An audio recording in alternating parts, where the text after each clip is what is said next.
teman-teman semua. Salam saintis muda, salam sejahtera untuk kita semua.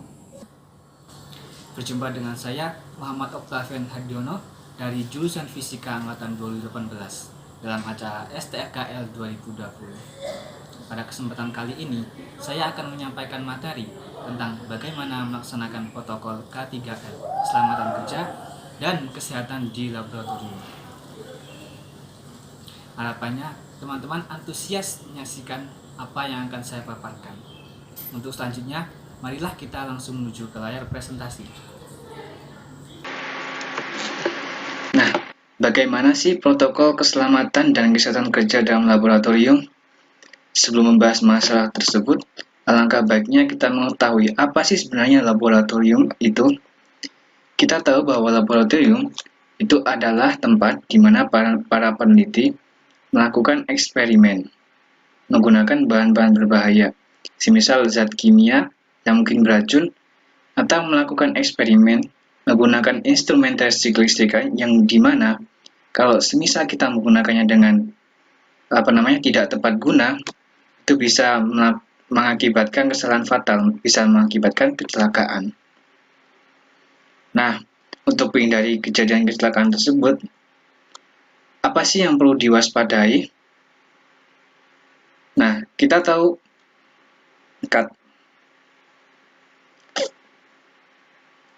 apa saja sih yang perlu diwaspadai agar terhindar dari kecelakaan kerja di laboratorium? Kita sebaiknya mengetahui bahwa sumber-sumber terjadinya kecelakaan itu biasanya disebabkan oleh sang peneliti atau yang melakukan percobaan itu kurang mengetahui tentang bagaimana sih objek-objek eksperimen itu dan bagaimana sifatnya.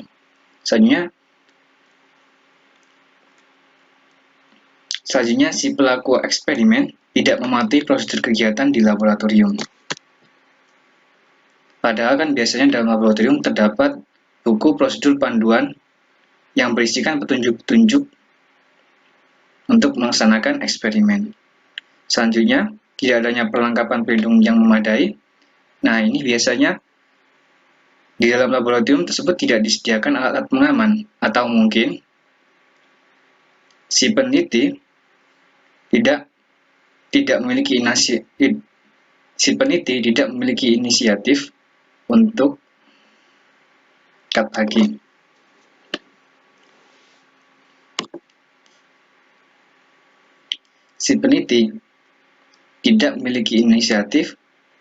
melakukan pengamanan diri seperti memakai masker atau sarung tangan, dan selanjutnya tidak berhati-hati dalam melakukan eksperimen. Jadi tanpa membaca buku panduan langsung terjang. Selanjutnya, kecelakaan yang bisa terjadi di laboratorium biasanya ialah luka bakar sebab melakukan eksperimen, luka karena benda tajam dan tumpul yang biasanya mengakibatkan pendarahan, atau mungkin iritasi pada mata dan kulit, dan yang biasa terjadi ialah keracunan sebab menelan zat-zat berbahaya. Mengapa harus ada keselamatan kerja dalam laboratorium? Sebenarnya keselamatan kerja ini memiliki tujuan dari panduan K3L, keselamatan dan kesehatan kerja dalam laboratorium.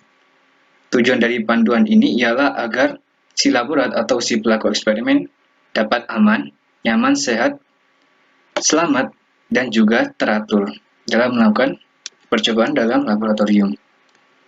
Nah, bagaimana prosedur keselamatan kerja? Kita kan tadi sudah membahas tentang apa-apa yang perlu diwaspadai. Nah, prosedur keselamatan kerja yang perlu dilakukan ialah menggunakan perlengkapan pelindung. Itu yang pertama. Bagaimana caranya untuk menggunakan perlengkapan pelindung? Yang pertama ialah menggunakan jas lab. Biasanya ini adalah prosedur paling umum, yaitu untuk menghindarkan si peneliti agar pakaiannya tidak gampang kotor. Selanjutnya, menggunakan pelindung agar tidak terkena iritasi, menggunakan sarung tangan dan alas kaki. Hal selanjutnya yang dilakukan ialah mengidentifikasi material dan kegiatan. Sebelum melakukan eksperimen, alangkah baiknya para peneliti tersebut membaca buku panduan bagaimana langkah-langkah melakukan eksperimen dalam laboratorium. Selanjutnya ialah mengetahui lokasi peralatan keselamatan jika terjadi kecelakaan. Yang pertama ya mengetahui tempat wastafel kalau semisal terjadi iritasi di bagian kulit dan mata, nanti kita bisa membasuhnya dengan air. Mengetahui tempat kotak P3K, ini kalau semisal terjadi pendarahan, dan mengetahui tempat APAR, alat pemadam api ringan. Ini kalau semisal terjadi kebakaran dalam laboratorium. Selanjutnya ialah memperhatikan kondisi lab.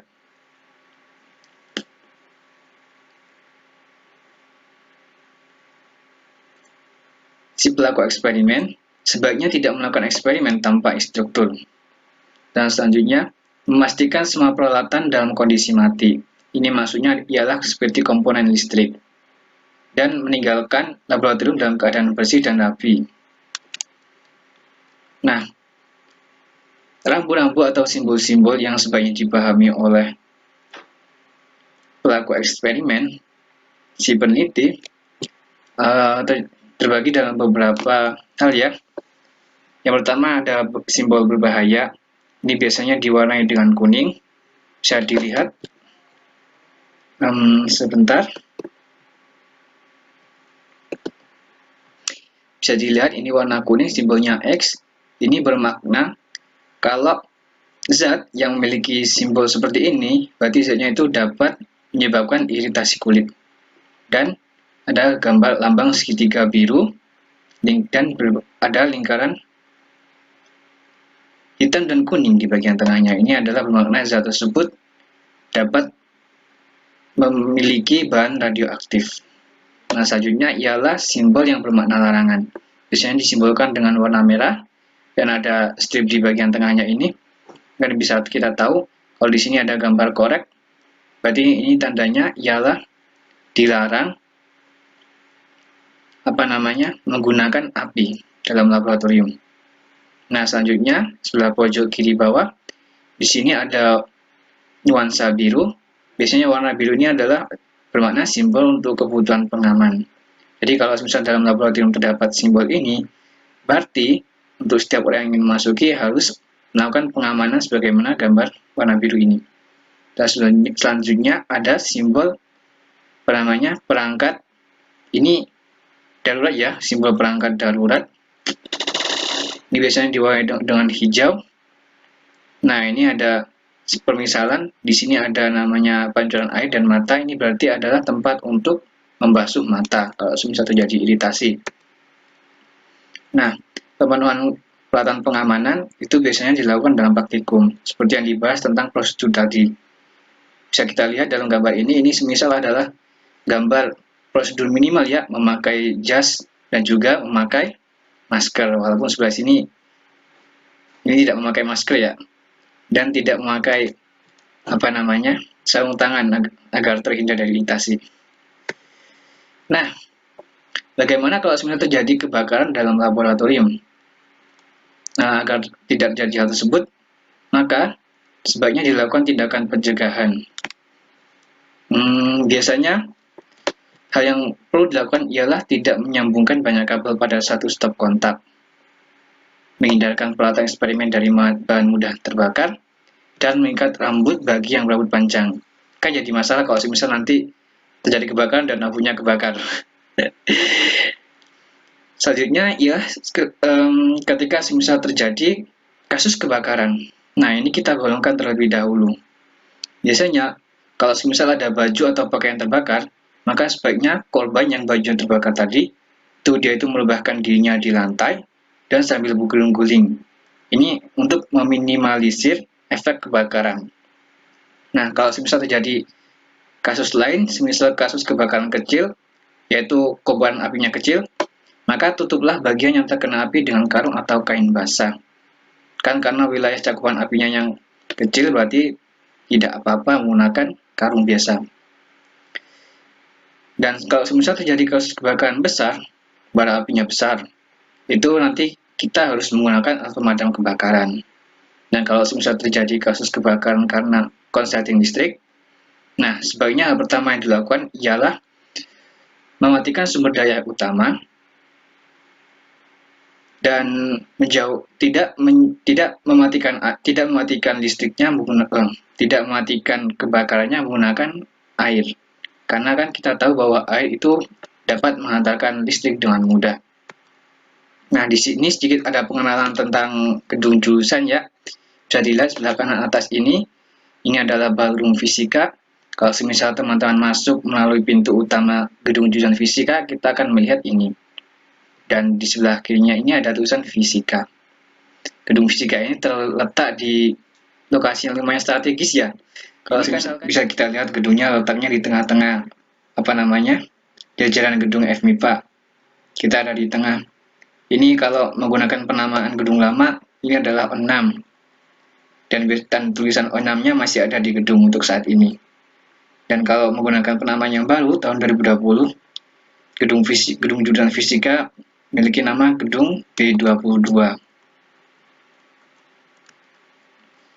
Apa saja sih ruang-ruangan di gedung fisika itu? Bisa kita lihat di sini untuk lantai yang pertama. Kita bisa lihat di sini adalah tempat untuk ruangan Bapak Ibu dosen, pengurus jurusan, dan ada juga ruang untuk melakukan workshop. Ini biasanya digunakan untuk rapat mingguan oleh Bapak Ibu dosen, dan juga terdapat ruang laboratorium. Nah, untuk selanjutnya ke lantai 2. Di sini ada ruangan Ibu Bapak dosen pengampu mata kuliah. Ada ruangan untuk melakukan perkuliahan, terdapat laboratorium, dan juga terdapat musola. Kalau pada lantai 3-nya itu nanti ada laboratorium dan ada juga ruang untuk Ibu Bapak dosen. Bisa kita lihat kalau dari sini kan ya, jurusan fisika itu dari lantai 1 sampai lantai 3 itu terdapat laboratorium. Nah, laboratorium jurusan fisika itu terbagi dalam 2 kategori. Yang pertama adalah laboratorium pendidikan. Ini biasanya digunakan untuk melakukan praktikum untuk memenuhi mata perkuliahan fisika.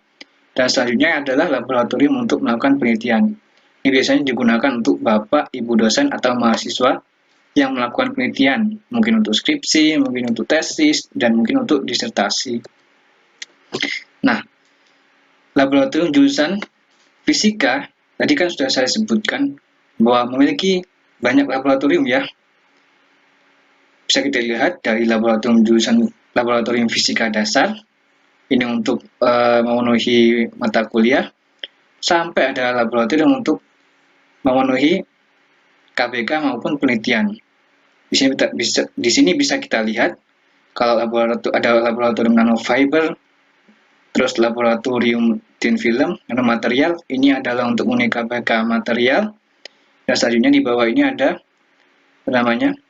laboratorium astronomi fisika dan geofisika, ini untuk memenuhi KBK astronomi. Dan selanjutnya ada laboratorium PBM fisika, elektromagnetisme, dan selanjutnya laboratorium fisika modern. Ini untuk memenuhi mata kuliah yang berkaitan dengan teori. Nah, di sini dilampirkan beberapa gambar kondisi pengabaian keselamatan kerja dan kesehatan lingkungan. Bisa kita lihatkan sebelah kiri ini terdapat tumpukan meja laboratorium yang tidak tertib, banyak sampah yang berserakan. Kita bahkan tidak memenuhi di mana para pelaku praktikumnya atau pelaku penelitinya. Berarti kan ini ditinggalkan dalam keadaan kotor. Terus pada gambar sebelah kanan ini bisa kita lihat kan di sini ada satu stop kontak tapi digunakan oleh berbagai macam kabel. Ini berbahaya, bisa memicu konsleting listrik dan bisa menyebabkan kebakaran. Nah, berkaitan dengan pemenuhan protokol keselamatan dan kesehatan kerja, bukan hanya dalam kegiatan laboratorium, ini disediakan juga berbagai pembahasan mengenai protokol keselamatan dan kesehatan untuk lingkungan UM. Bisa kita lihat untuk link ketiga ini bisa teman-teman lihat pada deskripsi video. Di sini ada penjelasan tentang protokol pencegahan COVID untuk lingkungan UM, pengaturan aktivitas kampus UM dalam masa pandemi COVID, Dan selanjutnya ada SOP khusus dari jurusan fisika. Iya. Nah, itu tadi materi yang bisa saya sampaikan. Sebelum mengakhiri perjumpaan kita kali ini, saya ingin memberikan sedikit pesan kepada teman-teman.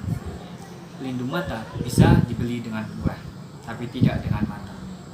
Keselamatan tidak bisa didapatkan dengan harapan, tapi keselamatan bisa didapatkan dengan mematuhi protokol. Semoga yang sudah saya sampaikan memberi manfaat kepada teman-teman. Saya Muhammad Oktavian Hadiono. Sampai jumpa di acara STRKS selanjutnya.